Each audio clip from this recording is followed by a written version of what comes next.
Hey, my brothers and sisters in Christ, it is Sharon, and I'm back with you on how I study and understand my Bible. Yes, you know, I'm alone in my room, empty, prayed up, and ready to receive what the Lord has in store for me.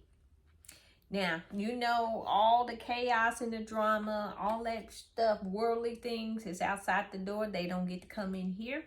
Just God, myself, my Bible, and my notes. Well, let's go ahead and be about God's business here. And I'm coming to you out of 1 Timothy chapter 6, verses 1 through 21. And I start with my observations. And here I see what Paul is talking about, that masters of honor, which is, you know, masters that are believers that happen to own slaves, but they are believers. He's teaching or telling Timothy to teach and exhort the Lord. And there you're gonna face men with corrupt minds. They destitute of the truth. They don't know what they're talking about. The love of money is the root of all evil.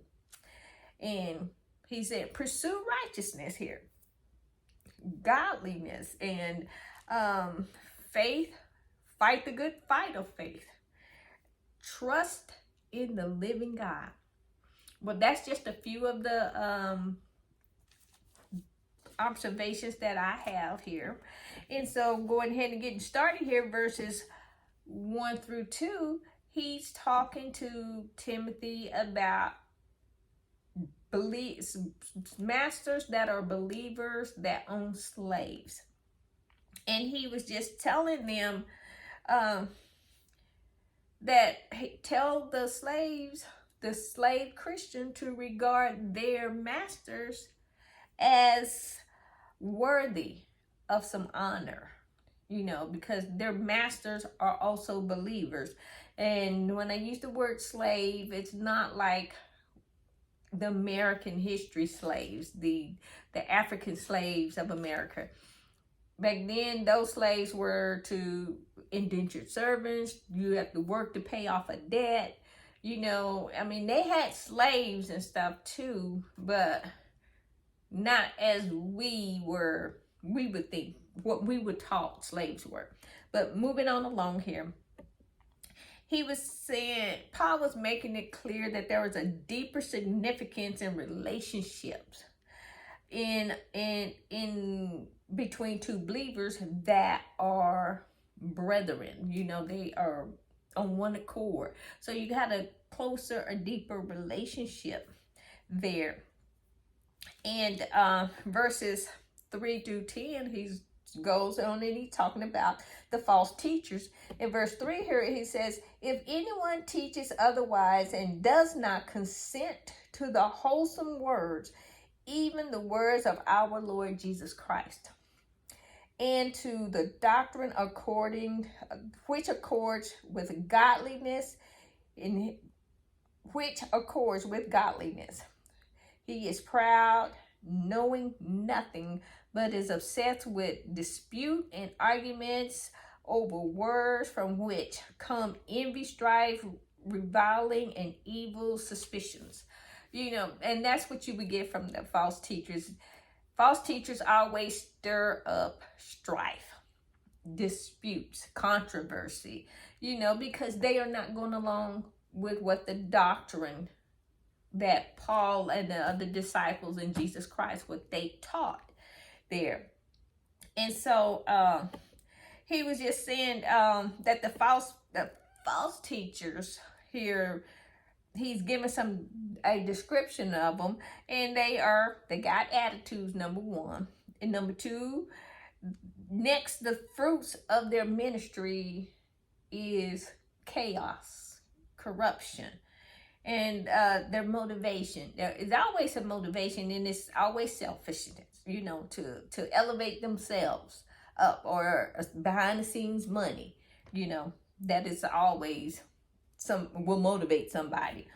But anyway, the false teachers that Timothy was dealing with in Ephesus, they were just going about trying to dismantle everything Paul built up and everything that Timothy was saying, just creating doubt everywhere they could. And he was just saying verses 6 through 8 here, that now godliness with contentment is a great gain. You content right where you are, whether you rich man, poor man, just whatever, in between man, whatever. But when you are exhibiting godliness, you're content right where you are. You're happy. You may not live in a big mansion or whatever, but what you have is yours. God blessed you with it, and you are thankful for it. You're not trying to go out and keep up with the Joneses or outdo somebody else, but you content right where you are. That's like Paul said, I think it was in Corinthians. He said, I'm content right where I am. And that's what we need to be, because that's a form of godliness here. And then moving on here to verses 9 through 10 here. He's just saying, those that wish to be rich, they have a desire to be rich. You're opening doors for temptation, doors for scandal, chaos, lies, disruption. You're opening doors for that, because for the love of money is the root of all evil. And so when people love money more than they love Christ, that's on an evil foundation, and it will not stand. It will bring in corruption. You see some people, they got 5 houses, 10 cars, and all yachts and all of this other kind of stuff. But are they really truly happy? See, they chasing an empty dream. All the wealth and riches and stuff of the world is not going to give you that peace, that inner peace that we have in Jesus Christ. It's nice to have money, but if you're godly with it, do good with it. Is what he was saying in these next few verses here. And those who, verse 11 through 16, he was saying Timothy was commanded to be different from those who live for the riches and material wealth. And he said, get away from them, flee from them, and be a good, fight the good fight. Fight the good fight of faith. Don't be consumed or lured in by the glamour of what wealth and money can bring you. Flee from that. Fight the good fight of faith. See through that. And some people are blessed with the gifts of the spirits, discernment and prophecy, dreams and visions and things like that. And they can see right through that. They can see that person is hurting and empty on the inside. Yeah, they look all dazzled up and glamored and made up and all that stuff. But when you take all of that stuff off, is that person crying from the inside out? There are a lot of people today can put on a good show. And then we all so surprised and shocked when, oh, well, they look like they had it all together. They was this and they was that. And now they're in the mental institution because they done had a nervous breakdown, or they have taken their own lives. This is the end result of, for the love of money, end result of not seeking God, but you seeking the glamour of the world. That is not a good place to be. Always, reach out to someone, just say, hey, I'm just not feeling right. I know I look this way on the outside, but on the inside, I'm hurting. On the inside, I need help. And it's okay to reach out for that kind of help, because we all need it. Nobody is perfect. We all need it. But moving right on along here. he was just in verses 13 through 14, which the commentator said it is one of Paul's strongest exhortations here to Timothy. And he wanted him to keep God's commandments without any shame or inconsistency. You know, you keep what God says, you keep walking that straight and narrow walk and not be lured by the glamours of the world, because worldliness is what just destroy men. If you could just read the Old Testament, and you can see just how living in the world destroyed great kings, caused them to fall because they chasing after fleshly dreams and not keeping the commandments of God. And sometimes God commands is a little strange, you know, just you be wondering, you know, God, are you really sure about this? But we just have to have that blind faith and trust him. Trust what he says. Trust his word. You don't worry about what it looks like to the world. You worry about what it looks like to God, because he's the one that's got the final say so in all things. And moving on here to verses 15 through 16 here.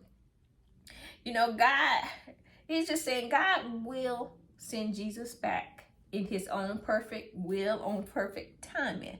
Not when we want him to come, and not when we say he gonna come, but it's when God says he is going to return to us. And the verses 17 through 19 here, you know, Paul is kind of just, I guess he's addressing the wealthy people in Ephesus at that time. And he was just saying and talking to them and to Timothy, he warned them against the attitudes that has misled the rich. The attitude of greater monetary wealth indicates greater personal value and worth. And the notion that the riches guarantee power and security. Paul was warning against this, because that's where you get this false hope, false idea of who you are.